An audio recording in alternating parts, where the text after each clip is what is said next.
All right, guys, thank you for joining us for another episode of Black Coffee and Crime. This is episode 17.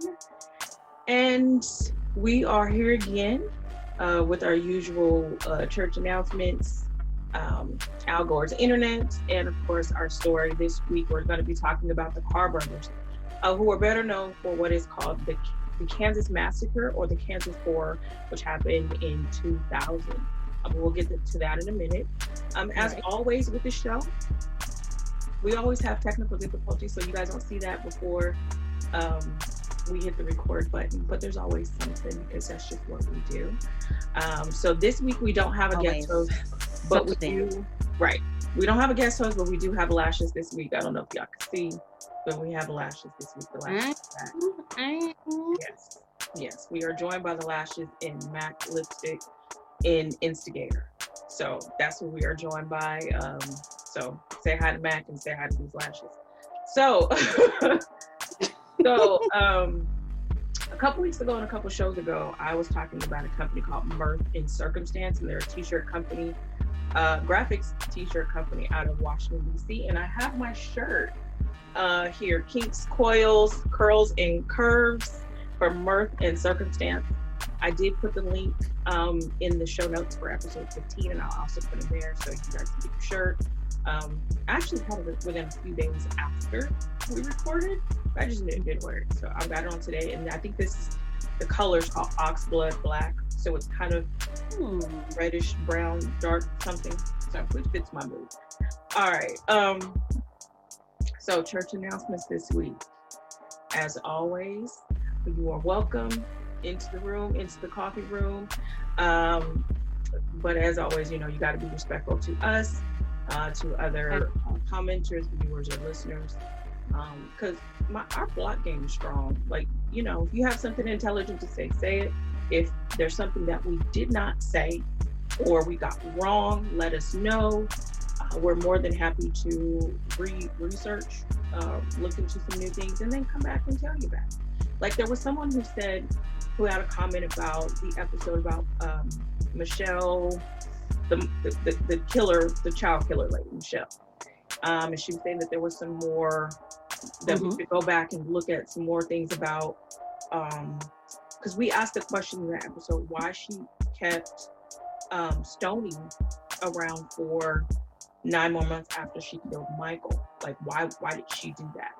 And the commenter said that there, that it was there, that the answer was there in some of the videos. So the commenter was supposed to send me some links for what she found, but I didn't get them. But if you're out there and you're still here, hey, send them DM, send us through a private message. Look at that. I went back and tried to look that day. I found it. Right. I haven't found none of that. What I did find, I think what she was alluding to was the fact that the little boy, whose name we don't know, the little boy, he said when Michelle asked him, why are you dancing like this? Why are you making these moves? Where did you learn these from? And then she further prodded him and asked, did they teach you this? Did Michael do this to you? So she kind of led him along. And then the little boy said, yes, he did this. So she kind of suggested that Michael did it. And then the little boy said, yes, which, given Michelle's attitude and from what we can see from the videos, I would have said yes to. So I don't know. As far as that's what I got from that after rewatching a portion of the video, and reading some things over again. So again, if you have suggestions, we will go back, because if we're wrong, we're wrong. If we didn't get it right, we'll go back and we'll look at it again, and there's no problem with that. So definitely let us know if you see something, or even have suggestions for new shows. What we will do, if you have a suggestion for a show and you are really passionate about that subject, let us know, and we might be able to join us on episodes so you can talk about your ideas. So let us know. We'll definitely let you in. Come on. You can talk about this. We want to have the conversation, so join us for the conversation. Any more announcements? Anybody on the sick and shut-in list? Uh, Again, the prison ministry has been, canceled at this time. So won't be the choir won't be going out. We are doing a fundraiser for robes. We need new robes. Choir robes. We done had them for a couple seasons, so we are doing a fundraiser for choir robes. We won't be selling fish plates, but you can go ahead and take your donation. Just drop it in the thing. No fish plates. All right. So again, mind your ushers, obey your ushers.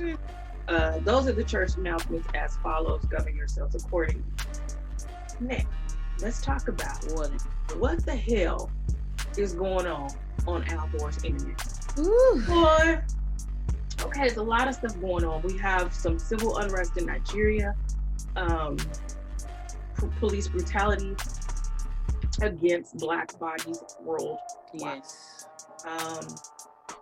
Lovey Jones. I saw she said something on Twitter to the fact that I'll paraphrase that how can basically that Black bodies aren't free when even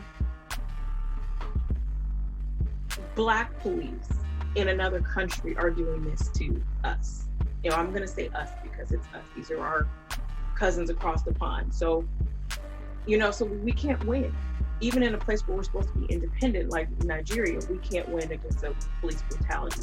So I'm quite sure about, seen a lot of social media activity about SARS. So, hearts go out to, the people of Nigeria. We know what that's like. This is our fight. We've been fighting it here.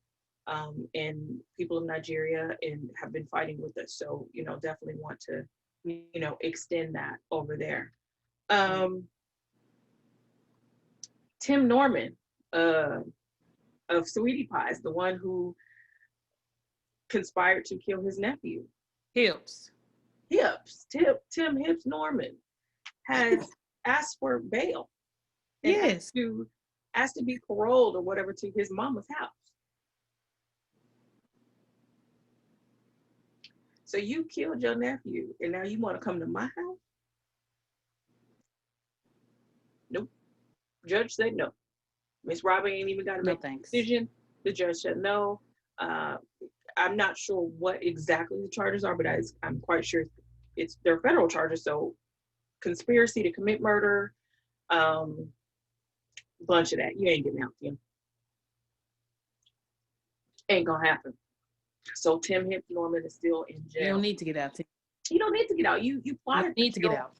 Your nephew, your brother's child, not someone you didn't know, not not your wife's mother-in-law's cousin's child. You talk about your nephew, someone that you were probably around when they were born, and you plotted to have him killed for, was it $400,000? Mm-hmm. Yeah, and it was a 4-year plot. 4 years he plotted to do this. So Tim Hips Norman is still in prison.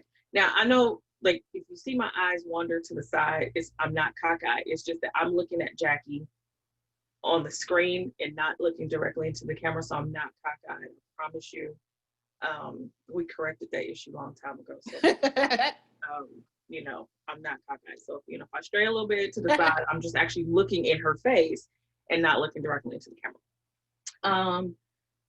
Let's see. So what day was this? This happened this week or early last week in Garland, Texas. So right here in our backyard on Sunday, this past Sunday, a 28-year-old man, this is from the NBC DFW News 5.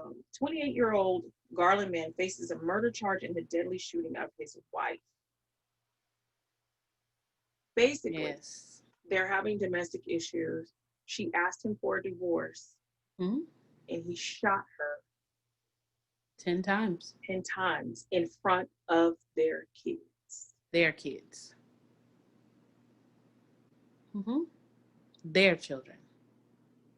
Not her children, but prior to him, and then all 5 were their children. Are his children. So in the article, it says Mhm. that her name was 20. Excuse me, she was 28. Her name was Marquita McCleary. She she was taken to the hospital where she was pronounced dead.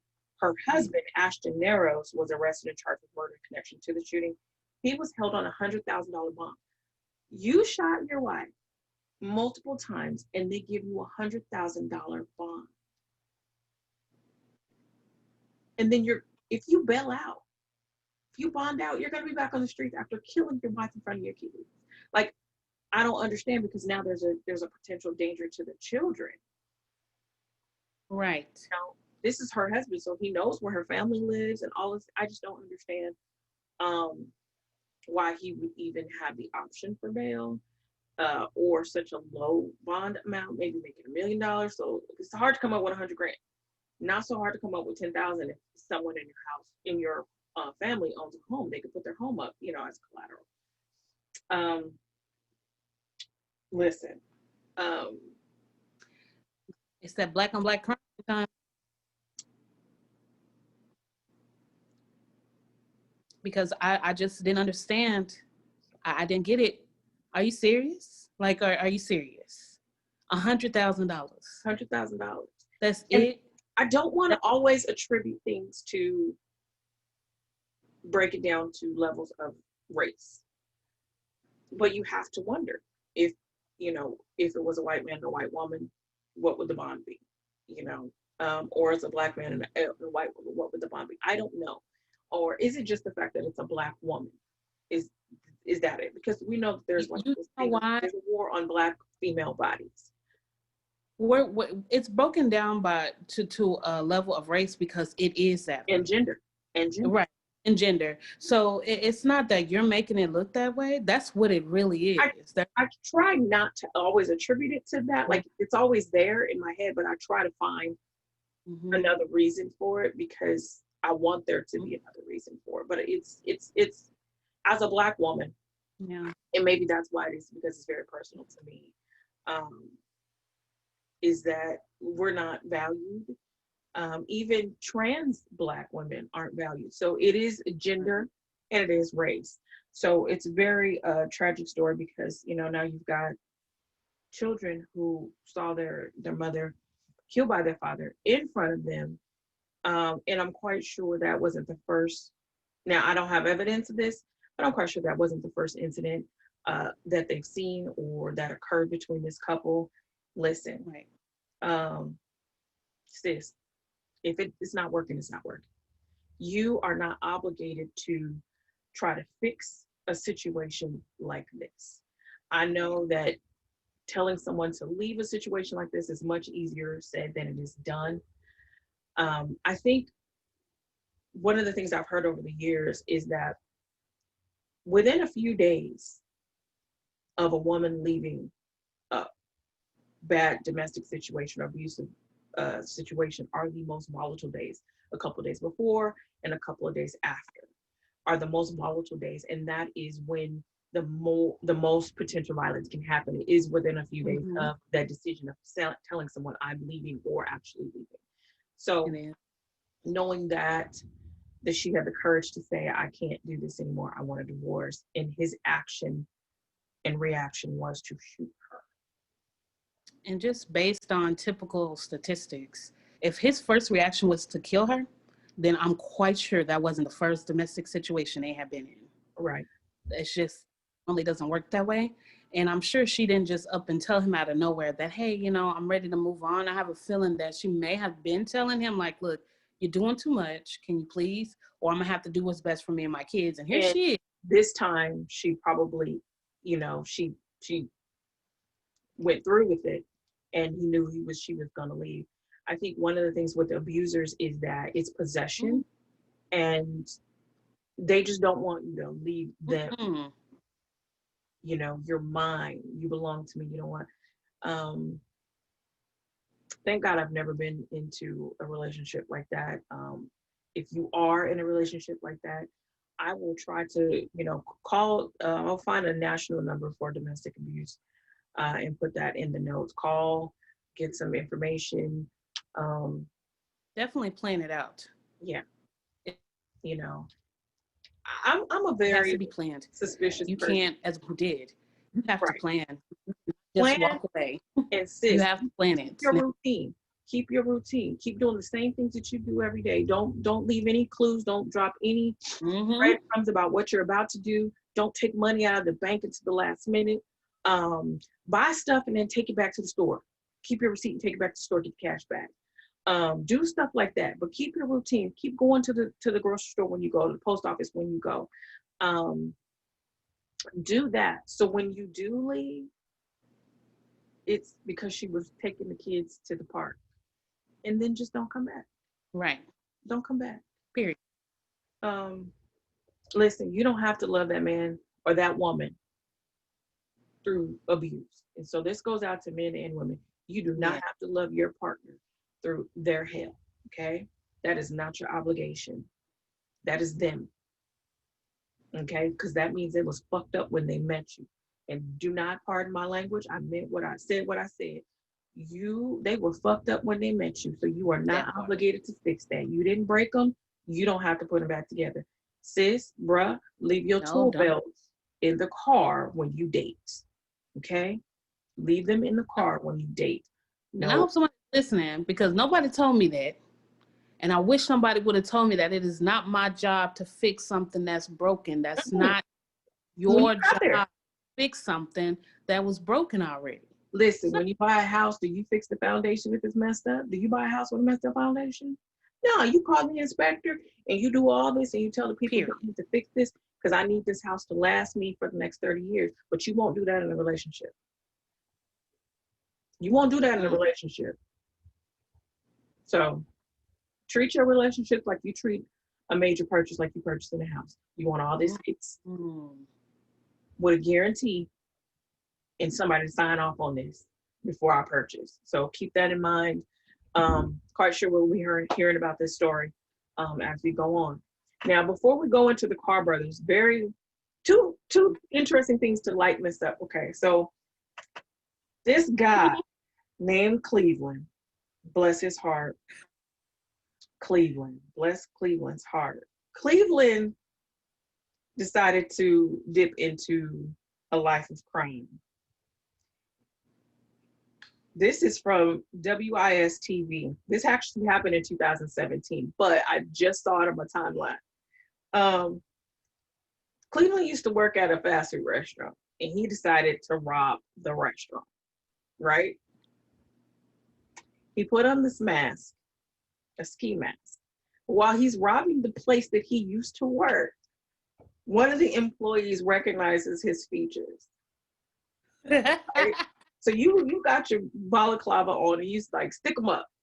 And one of the employees says, Cleveland, is that you? And he says, nah, it ain't me. Cleveland, you're not supposed to do that. How you rob someplace and say, Cleveland, is that you? And he said, no, it's not me. Cleveland, you need some. Really? You just said it was you. You just told me right now it's you. So that is on our Facebook page. You can see Cleveland. Hopefully, since that happened in 2017, hopefully Cleveland is out now. Hopefully he didn't have any priors. Hopefully he's out and he learned his lesson. Don't do that. Funny. Don't do that, Cleveland.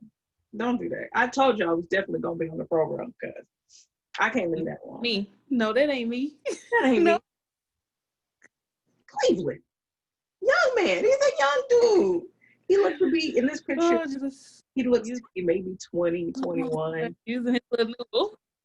Just the dumbest damn criminal. Cannot, Cleveland. Okay, and then lastly, before we start, we've been talking for a minute. There's a video I found on Instagram, the neighborhood talk. This is where the site that I found it on. So this man, white man, has a Black Lives Matter sign in his yard. So a white woman comes in his yard. Now he's watering his yard. Okay, Jake, we're gonna call him Jake. Jake is watering his yard, right? Which water goes out. And the lady comes up and she's yelling at him to take the sign down, blah, blah, blah. She's saying white lives matter, whatever. So they're going back and forth, back and forth. She says something like, you better not wet me or something. So Jake Waters, Miss Trunchbull, like he worked down there at Cavender's or something, like at the nursery. Cavender's is the boot place. But he waters her like he watered a plant. Y'all, she charges him like a raging bull. He is shucking and jiving.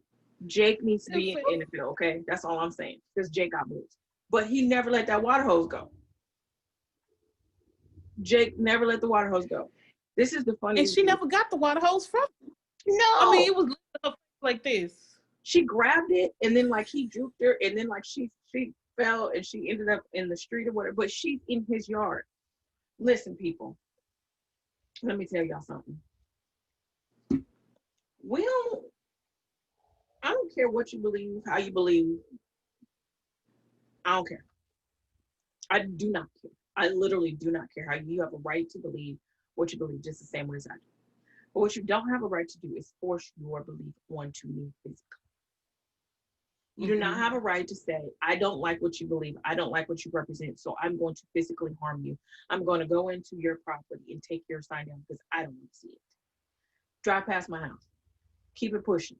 Mind your damn business. We have said that before. Period. Business. What is y'all?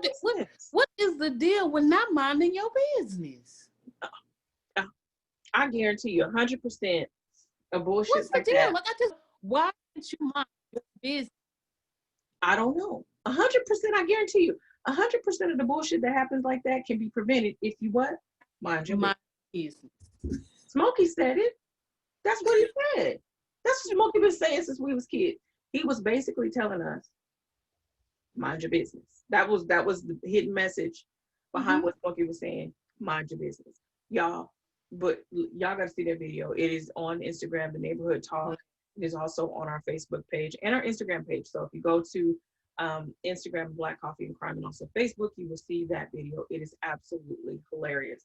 I cannot get over it. And people are like calling her Miss Trunchbull. Hilarious. It fits. It fits. That's what I say, Miss Trunchbull. I laughed. So I was like, Miss Trunchbull, she kind of look like Miss Trunchbull. Just like Miss Trunchbull. If y'all know, y'all know. All right. So this week's story, before we, because we do tangents and we go off the rails. You know why we do that? Because it's our damn show and we could do it. It is what it is. It's our show. We can talk about what we want to talk about. But Jack, and we might not even get to the subject, but we're gonna give it to you this week because it's crazy. One of our first episodes, we talked about the hi-fi murders and the brutality that the way they killed these people in the hi-fi murders and how brutal that was. In another episode, we talked about, or the recent episode, we talked about the Briley brothers. And one of the comments I made was, I don't think there's any brothers out there or any family members who killed together like this. I was wrong. Because the Carr brothers did December 2000, the Carr brothers did just that. Even Ray Dandridge and his cousin did that. Baby, how I didn't know that I was that wrong. Apparently, the family who kills together stays together. It's crazy. So Jackie's story this week is the Carr brothers out of Wichita, Kansas, what they did in Wichita, Kansas in 2000. So let's what's the story on these guys? Yeah, so these Carr brothers, so Reginald 22 and Jonathan 20 years old Carr. They were originally from they're not from Kansas. They're from Dodge City. I don't know if that's Kansas or Iowa. I don't know. I think it's the same thing, Dodge City. I'm trying to see where they're originally from. I don't even have it. I know that's where Wyatt Earp was from. Wasn't it Dodge? No, was it? I don't know. Was that where Wyatt Earp was from, Dodge City? Okay. Yes. It was like on Gunsmoke or some shit. Wasn't that Gunsmoke back in the day? Yes. Yeah, because my parents still watch Gunsmoke. So, y'all, me and my tissue every week. The tissue every week. Her allergy just the same with the video. Well, between the December the 8th and December the 14th of 2000, these brothers went on quite the spree. I don't know what was going on. So first on December the 8th, when they did get to Wichita, Wichita. They robbed and wounded 23 Andrew. I'm not going to say last names because I've learned recently that some people are really sensitive about their family being put in, talked about like that. So I'm not, even though it is public, but people get sensitive and they get to writing, and we don't want those problems. Right. Okay. So I'm gonna cancel off last names. If you research, you will see. All right. So first, they robbed and wounded 23-year-old Andrew. He was a assistant basketball coach. They just robbed him and hurt him for whatever reason. There's no reason to any of their crimes. Were they out and about? They just kind of catch him outside, or like what was the situation? They just caught him outside and it was more like they just wanted some money and decided to up and rob Andrew, who happened to be in their path. When they came into Wichita from where they're from. When they came to Wichita, he was the first person they encountered. They're thinking, okay, well, we need some more money. Let's just rob Andrew. Let's just rob him. They beat him brutally. He still lived. He lived, but they just up and did it. There's no clear reasons for why they did what they did, other than the last murder, which I'll get in, but that's still controversial. Okay. So, and keep in mind, while these are happening, they're pretty much still moving around Wichita with no problems. The police have no leads. They literally are able to do some pretty brutal things without nothing happening to them for a couple of days, at least for a week, which is strange to me, but whatever. The 11th of December in 2000, shot and wounded 55-year-old senseless and Liberian Ann.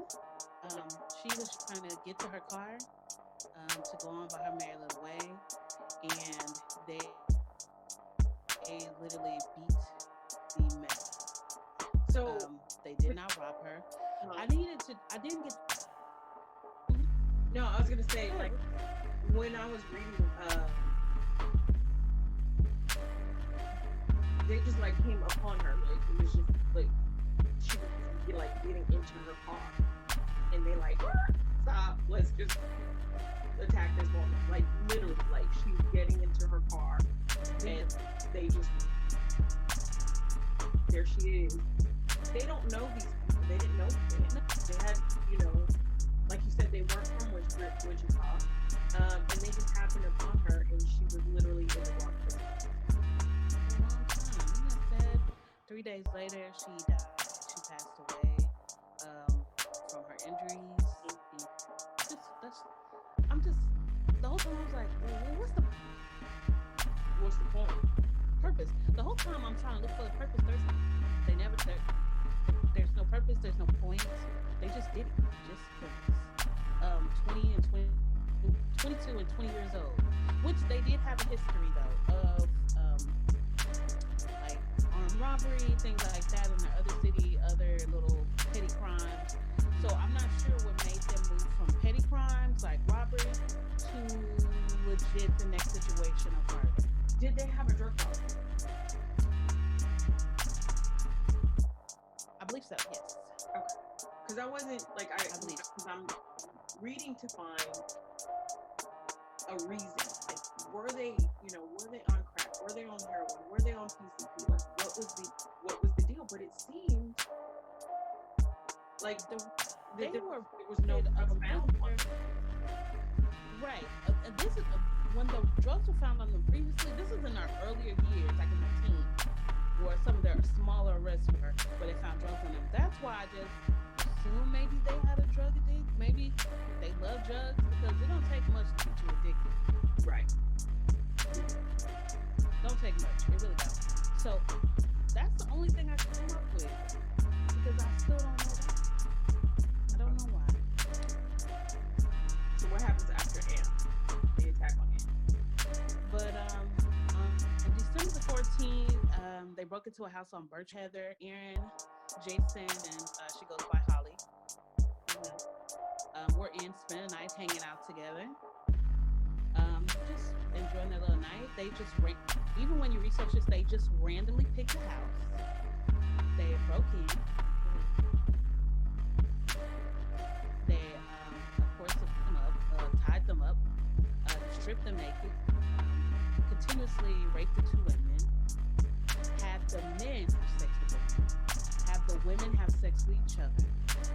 Um, then they packed everyone else, got into, I believe it's Brad or Jason's truck, drove to the ATM, had them to empty out the bank account, took them to a remote area and execute style murdered all of them. Well, Holly, um, when they went and shot Holly, they thought she was dead. Of course, she had like a bow in her hair, like maybe a red, made the gun kind of like bounce off of that.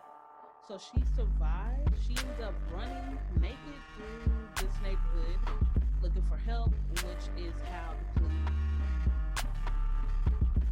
found out. So she was able to identify them perfectly, the description, so everything that happened. Which is how Mind you, this is Kansas,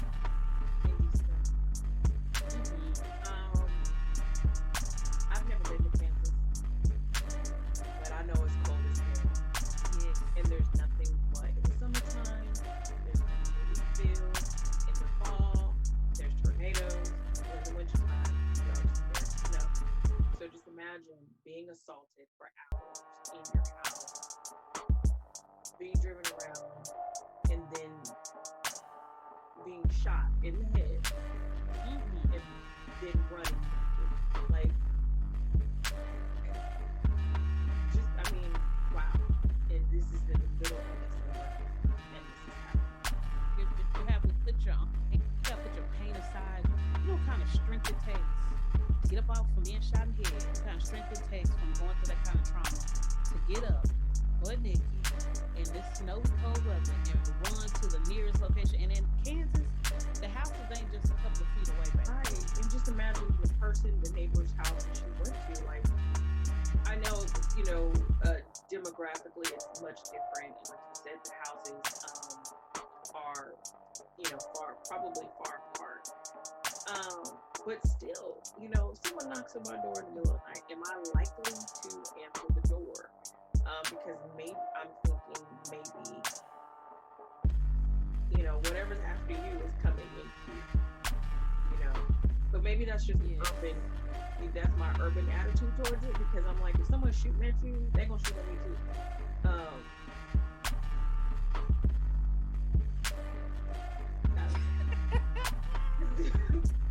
I don't know if I'm gonna let you in. I don't know you. Maybe you with them, and maybe it's the trying to trick me. I don't really know. Right, you trying to trick me to get in the house. I don't know, but again, maybe that's my urban attitude towards it. Because really, how likely are, if someone is slamming on your door in the middle of the night, and all of your people are in the house, everyone that's supposed to be in is in, and someone's slamming on the door and going, help me.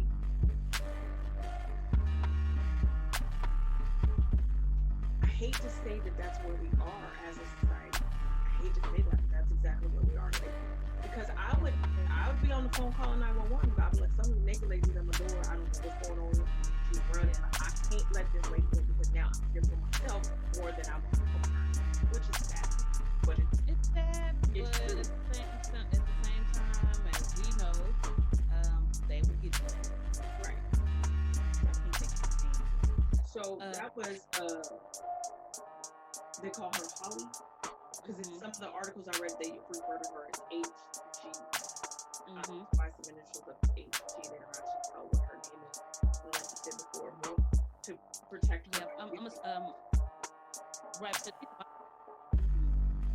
she survived. There's not even any pictures of her. You can't picture of her. You can't, which makes sense. Right. So if you guys hear some barking, that is the beast who is downstairs. He's not happy about having to be barking. Just disregard the beast.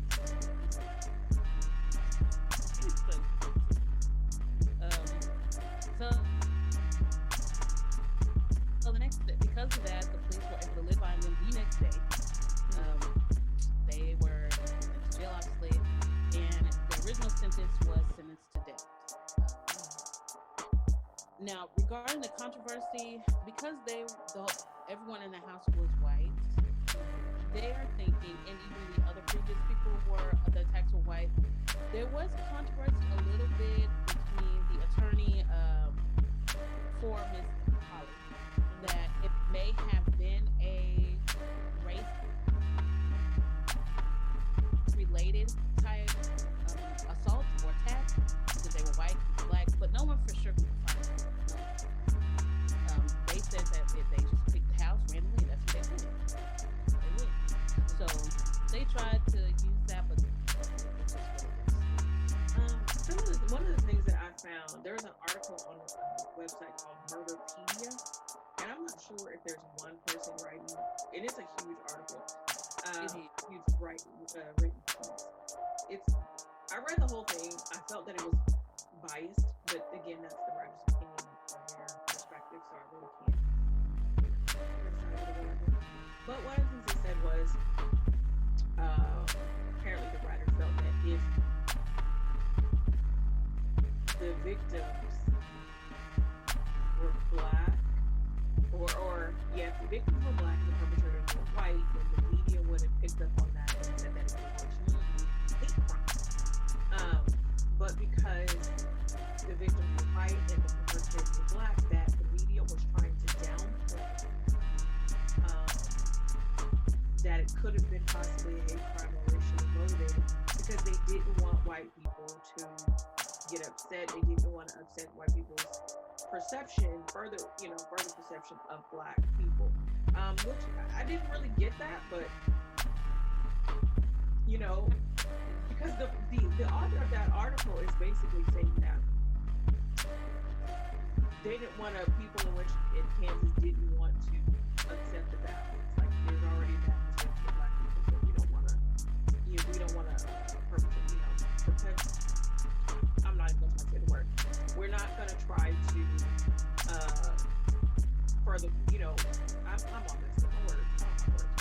But basically, they wanted to not upset the balance of whatever racial climate or that they had during the time, which did not make sense to me because Kansas is one of the most racist places in the country and always has been. But like you said, it didn't appear to be racially motivated. It was actually random as hell. And I don't know, again, I've never been to Kansas. There's a lot of black people in Kansas. I'm quite sure there's a lot more white people in Kansas. So the likelihood in certain neighborhoods you probably wouldn't come across a black person. So given the random nature of what was going on, they just kind of picked people, and there was 5 people in this house who all happened to be white. So if there's 5 people in the house of white, then all of them gonna die. It's not like they went to a mall, picked up a white person, and they went to the gas station, picked out a white person. They were all in the same location, so they all died. Now another reason why this was a controversy, and I hate to take up your episode, but I did find this. About the media coverage. 8 days before the Kansas Massacre, the Wichita Massacre,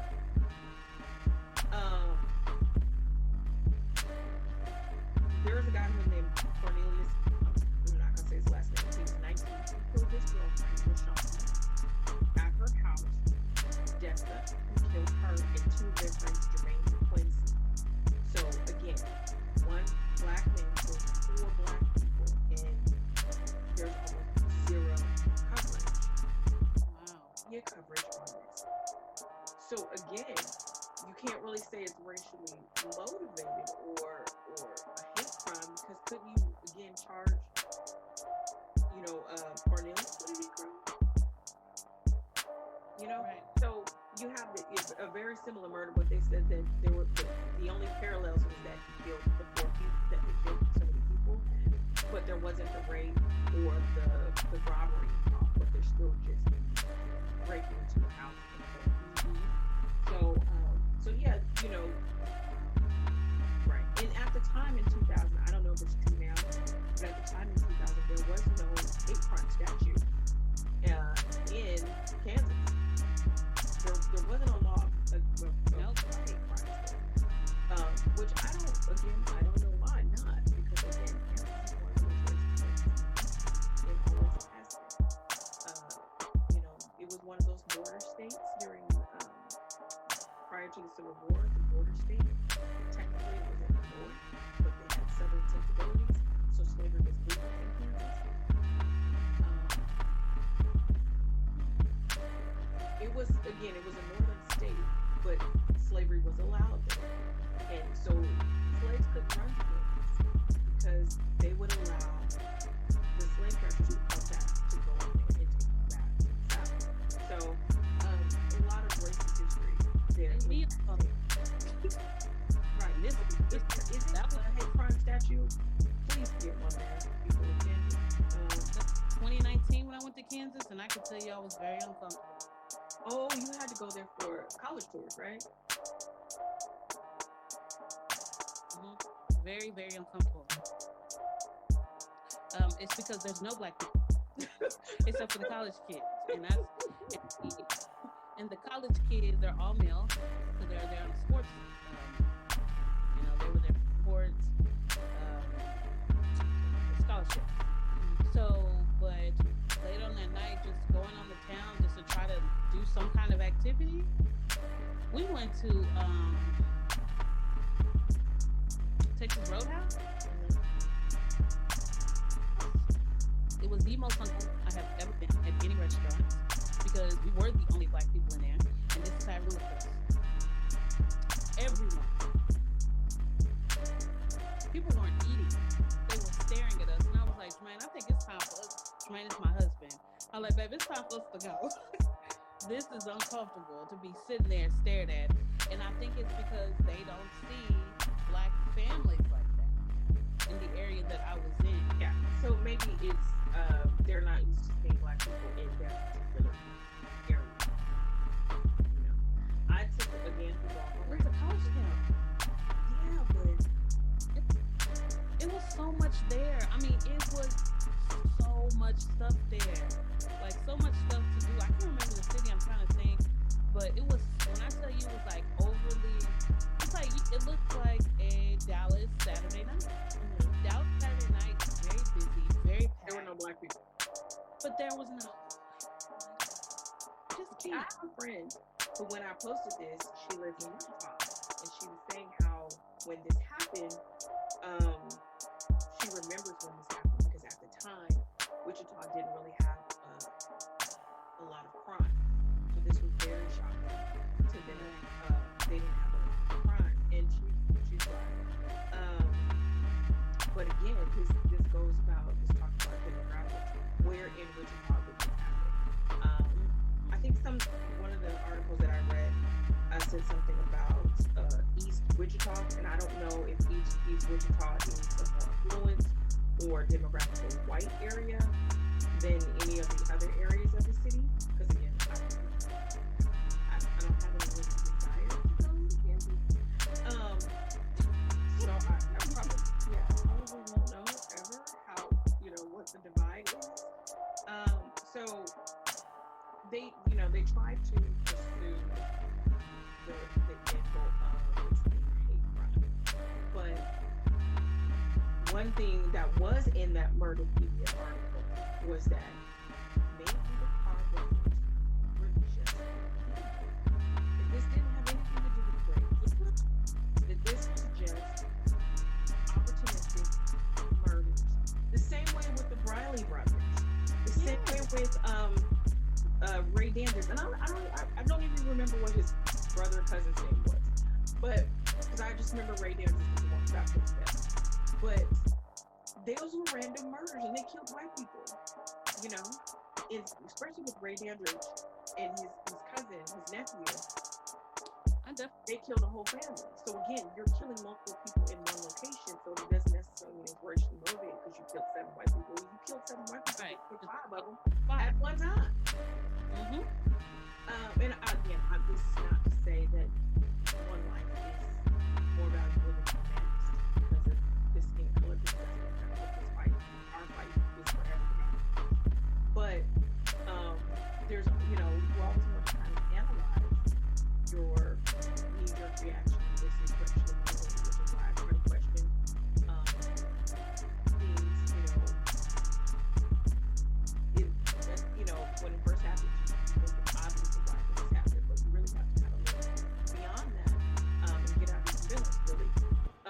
I don't think that this was racially motivated. I just think that they were crazy. Let me ask you. So I think so. I think it's just because they were just some mean ass people. Yes. That was trying to do something evil and was horrible because there's no reason for what they've done, their crimes. They just did it just because. Right. Let me Our ask, people because I wasn't able to find what was their early life like. I know you said that they did some petty crimes, but in none of the stories that I was able to find from done. SCOTUSblog.com, Wichita-Massacre.com, CJOnline.com, Kansas.com, from the Wichita Eagle and Murderpedia, there's no mention of their home life. Even And the on Wikipedia, documentary Wikipedia, on YouTube has everything. you know, um, I started Wikipedia. Of course, this is user-driven information, so I start there, read the article, and then go from there and research other things.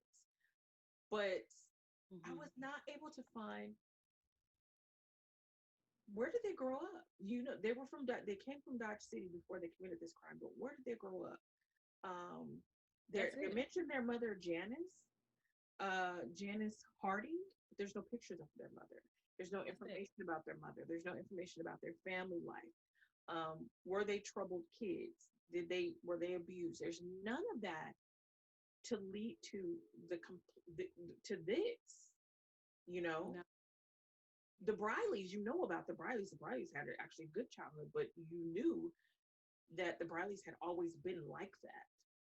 You know what I mean? The Ray Dandridge, they had been like that. Michelle from Detroit, she had been like that. So with most of these stories, you're able to find who they were as kids growing up. But these guys, there's nothing. It's just like they just landed in Wichita, and for a week created complete chaos and havoc, and then that's it. And even like I watched like a documentary on YouTube. That's where I got the little bit about, just a couple of little like articles on YouTube about them just being troubled teens. That's it. There's nothing else. No, there's nothing. I mean, nothing. They just came out of nowhere, started straight crazy. Yeah. So nothing. Weird, because it's weird to me because we live in a very apologetic society right now. We live in a society where we want to apologize for everything. We want to justify everything on home life, and we want to sympathize or empathize with criminals and what they've endured as kids. And sometimes you can't. Things, certain things will lead people down a bad path because of abuse and neglect. But you don't get that with the Carr brothers. You just get them in their like you said, 23 and 20 at the time. And they just start killing people. There's no references to that they were on drugs. They were just robbing people.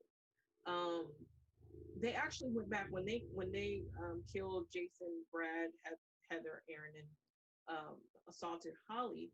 They went back to that house and robbed them. And then they were just kind of like on the streets or whatever. They didn't run out of Wichita. Yes. They didn't even try to leave. So it's kind of like, well, no, you don't know. Isn't that dumb? You have no idea. It's dumb. It's a dumb. I was like, y'all, what? And the fact of the sexual component of the case, like you said, they stripped them naked while they were in the house. They sexually assaulted the two women. They did the Carr brothers. Then they had the men forced the men to have sex with them and the women to have sex with each other. There was one guy, I think it was Brad or Aaron, I forget, but he wasn't able to keep an erection, I'm quite sure, because of the trauma. And they beat him because of that, and they threw him in a closet. And then one of the brothers comes back and says, you better perform, or I'm gonna do this again. I'm gonna beat you again. Um, one of the sad things is that I forget who was dating. Heather was dating one of the guys. I think she was dating Brad. Yes, he was. And Yeah. the Carr brothers found an engagement ring, Yep. and they basically told her this was going to be for you. And Brad went to, like, turned to her and says something to the effect that I was going to ask you. This was your ring. I was going to ask you. So he was supposed to ask Heather to marry him the following weekend on December 22nd. He had a plan that he was going to ask her to marry him. Oh no, it was Holly, the survivor. Yep. The survivor It was the one that he was going to be engaged to. It was horrible.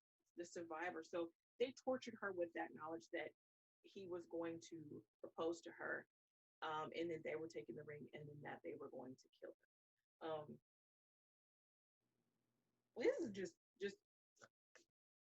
it's horrible. There was a reference to, I don't know if you ever seen that movie In Cold Blood. It's an old movie, but Truman Capote wrote the story In Cold Blood, and they did it in a movie.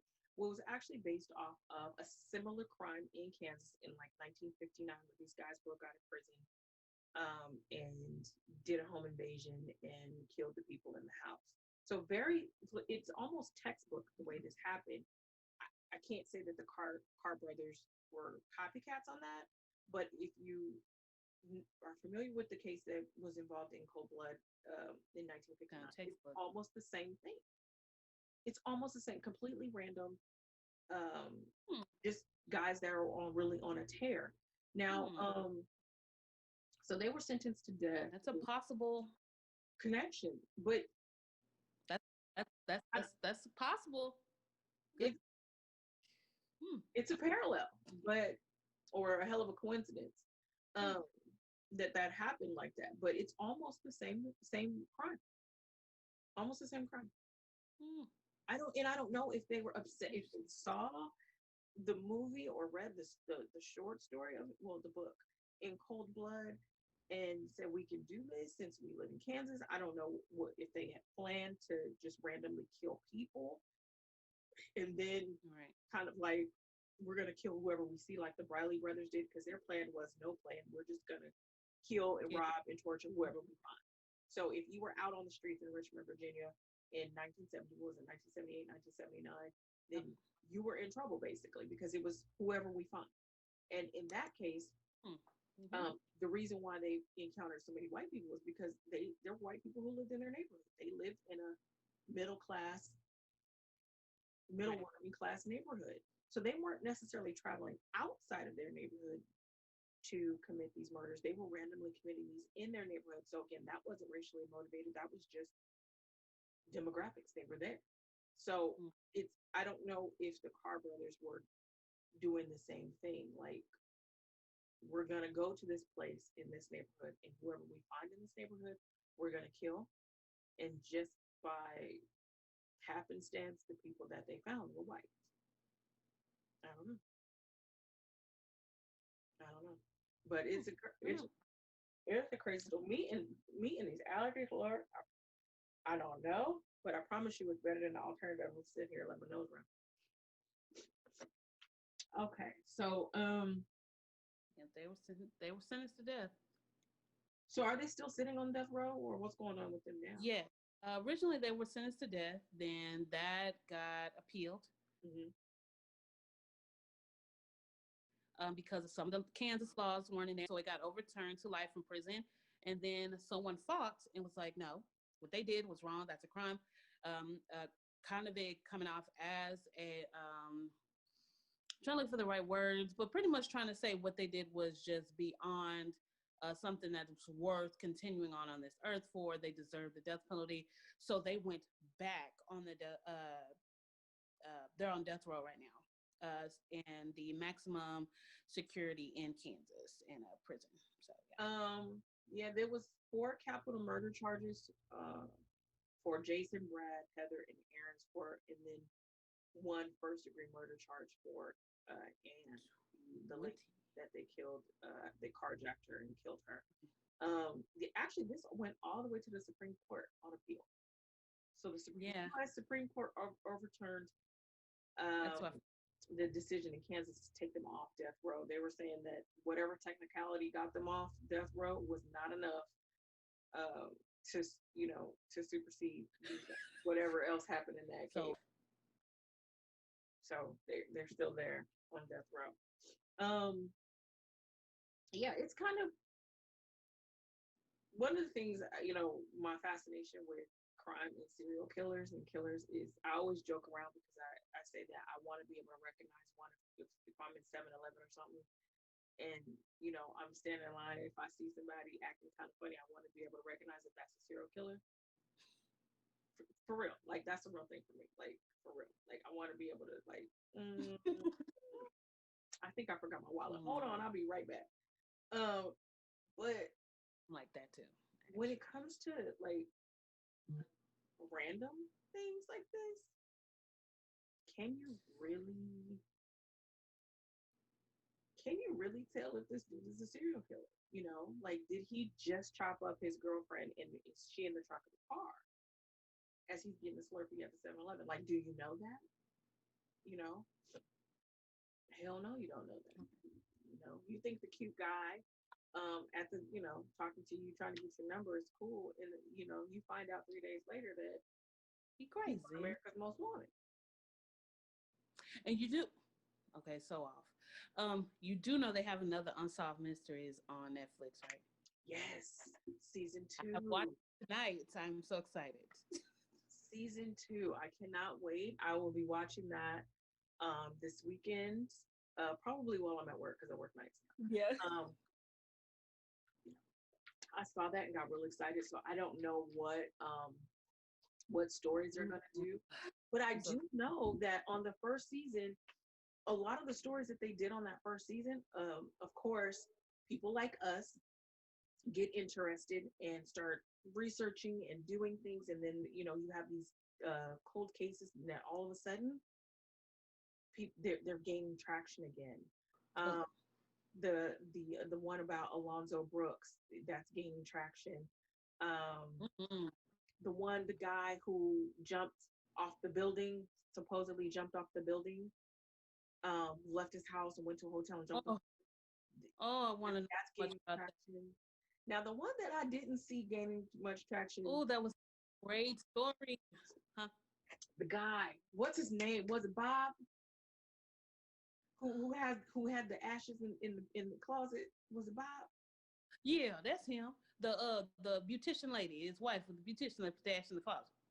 Yes, he said he slept with her for a year with the ashes for a year. Now he did that.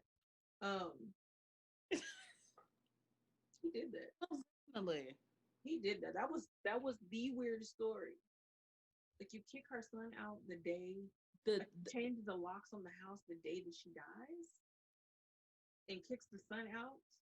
That's so nobody does that. People do not do that. And his reason, don't let him see the body. He's not welcome to the funeral. Right. No, he didn't. No. And then he said the reason why he changed the locks was because, if someone kidnapped my wife, then they would come here too. But why he kicked the boy out? He'd been living there. He'd been living there the whole time. And then when they found her bones, he went in there and took her skull and was caressing the skull at the funeral home for like an hour or something. Yes, that's creepy. Girl, I don't even eat the heads of crawfish, so I'm damn sure. Why are you playing with her body? Talking about he was trying to rearrange her body back. Right. With the bones. Sorry. What's wrong with you? Man, say.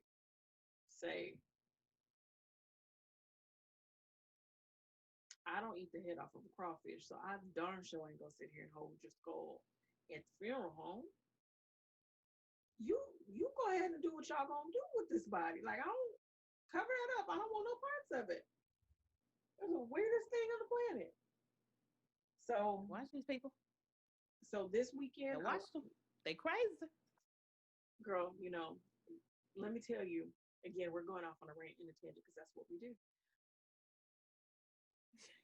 The lady who died, she was single. She had been married and then she'd been single for a while. Listen, single ladies over a certain age. If you are 35 plus shipping and handling, you are so set in your ways and you are suspicious as hell.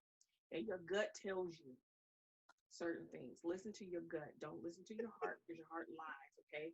Don't listen to your lady parts because she definitely gonna lie. Show does. Okay? She gonna lie to you. Oh, she the biggest liar. If she gonna lie to you, and so between your heart and your lady parts, your head is overruled and you end up on unsolved mystery. Don't do that to yourself. Listen, I don't know if I ever told you. So I met a friend of a friend or whatever. So I finally met him. He meets me at a bar, but he brings a friend with him. Well, the friend is like, I want to talk to her. I don't want to talk to the friend, but I'm like, whatever. So the guy that I was there to meet, he leaves, right? He's like, I'll be back. And I was like, all right, because I'm at the bar. I'm drinking. I'm having a good time. So the friend, I was leaving, you know, and the friend was like, you can, I was like, I'm going to call an Uber. And he's like, no, you can ride with me. And I was like, no, I can't. I don't know you. And he's like, so and so said, we're good. You can call him and he'll vouch for me. I was like, I don't even know him. I said, I don't want to end up on IG channel. I don't know you. But he's like, you can just ride with me. Sir, first of all, you have a face that only your mother loves. Let's start.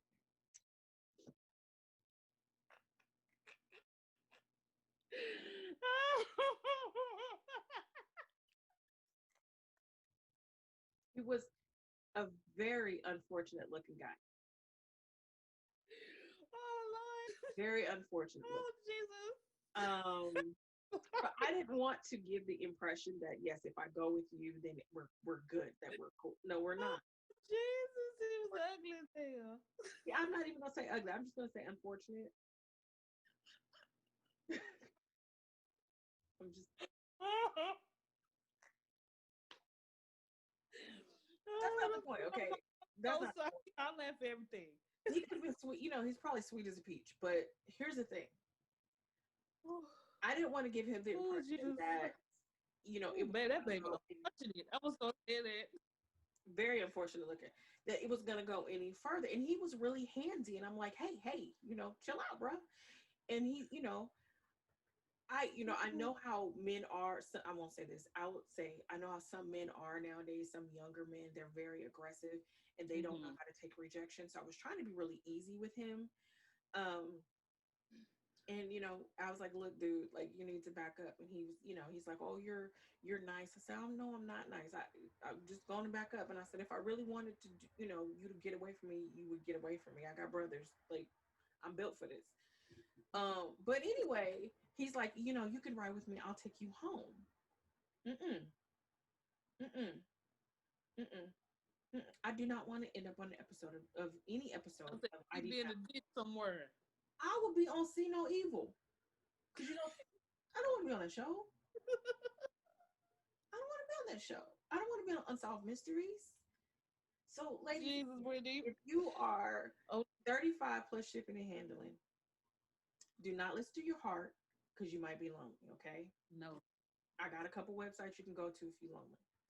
Don't listen to your lady parts. Again. She lied. Because she lies. She's such a liar. Again, there's a couple websites you can go to for that too. Listen to your head. This right here, she's not going to tell you no lie. But your heart and your lady parts will always lie to you, okay? Because you're lonely. Don't do it. If you're 35 plus shipping and handling and you're single, listen. Do not get in the car with unfortunates. Don't even talk to the unfortunates. And again, they might be. And be careful because that lady part sometimes she be making you think it's your mind talking, but it's her. It's her trying to go. It's her and Jack Daniels in cahoots with each other because they're, Jack Daniels, he lied too. Yeah, he did. He lied too. Jack Daniels, Jim Beam, all of them, they lie. Mm-hmm. Jose, they lie. They lie. The big lie. All of them did. Listen, Do not end up on an episode of anything on the ID channel or Unsolved Mysteries, okay?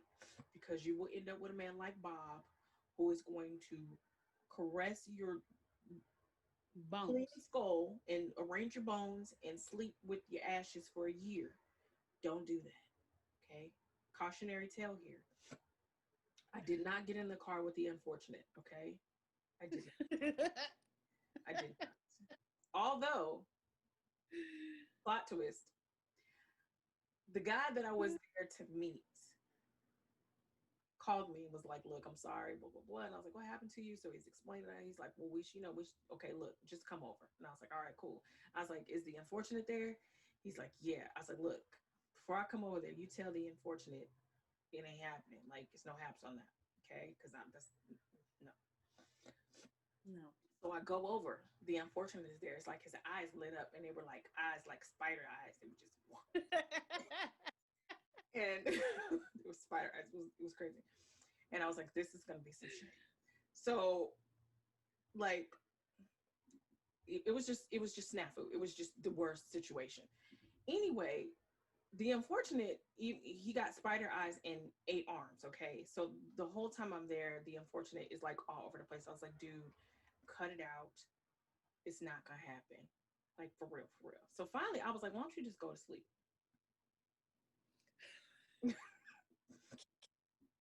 I acted my age and acted like somebody's mama and somebody's old auntie. Oh, Jesus. And I was like, why don't you just go over there and on that couch and go to sleep, okay? Go take your ass over there and go to sleep. Go take a nap, okay? Ain't nobody playing with you no more. Take your ass over there and take a nap. He was like, you gonna be here when I wake up? I am. I'll be right here. It could have been a bad situation. It was horrible. I can laugh about it now. But at the time I was very annoyed. But listen, don't listen to your lady part. Even if he's not unfortunate, even if he is like, I was gonna say if he looked like Idris, but listen, if he looked like Idris, you take your chances. Please do. Yeah, if you look like Idris, Dwayne Johnson, take your chances. Just do it. Okay. At that point, you tell your head to shut the hell up. But if it's, some of you still, listen to your head because your head's gonna tell you what you need to do. So even going back to our first story, talking about the lady in Garland who was killed by her husband, listen to the intuition. Because sis, I promise you, when you were dating that dude, something told you there was a flag and it was red, and you ignored it. Something told you something's not right. You are not obligated to fix it. You are not obligated to talk to him because he's going through something. When you just met him, he was that way when you got to the club. He was that way when you approached you at Starbucks. Do not get into that. Research these guys. Ask them about where they went to high school. Ask them all these questions. Where they went to high school. Who's your best friend? What was your first car? Because guess what? Those things are and when they're suspicious about you asking a lot of questions, that's a red flag. Yes. I don't know you. Why wouldn't I ask a lot of questions about who you are? I'm trying to get to know you. So if you have a problem with me getting to know you, those are red flags. Yes. And if you never meet his family, that's a red flag. It's a problem. If you never meet that auntie who sits in the corner and don't talk to you about it, it's a problem because that's the one who got all the information. Listen to your head and don't be desperate. I know sometimes, it's lonely, especially right now in this pandemic, but it's not that serious. Your life and the life of your kids is more important than your life. So, we try to end with some wisdom.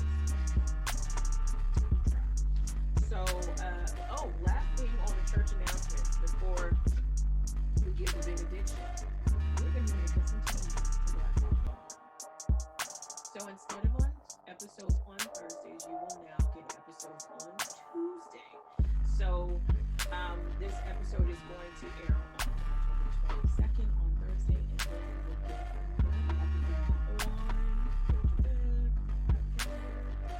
we will get another episode on October 27th. So there will be another episode on Tuesday